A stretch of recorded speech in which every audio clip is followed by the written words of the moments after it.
Hey, so in this part of my painting process, I'm starting off with the eyebrows, and I use this really tiny brush so that I can get sharp lines to look like individual eyebrow hairs.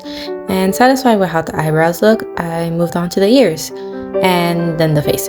I first traced over my pencil marks with my brush, and then I worked on adding more depth and dimension to the face by blending in some shadows, which here I'm focusing on the ears and the nose area.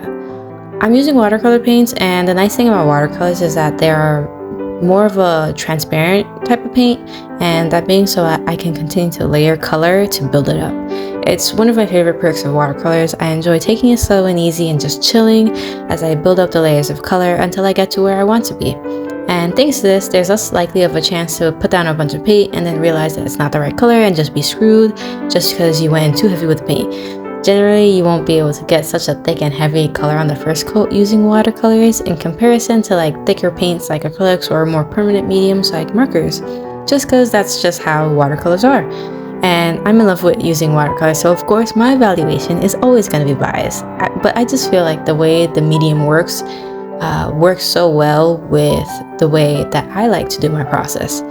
Also, thanks to watercolors being more transparent in nature, it ends up being more of a forgiving medium since you can lift up the paint that you put down, which I didn't do in this video, but I've done a lot of that in the past.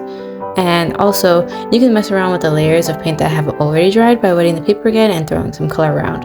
Anywho, towards the end here, I felt like the blush had dulled out a bit when I added more shadows, so I added another layer of red and finished this part of the process with working on the other ear.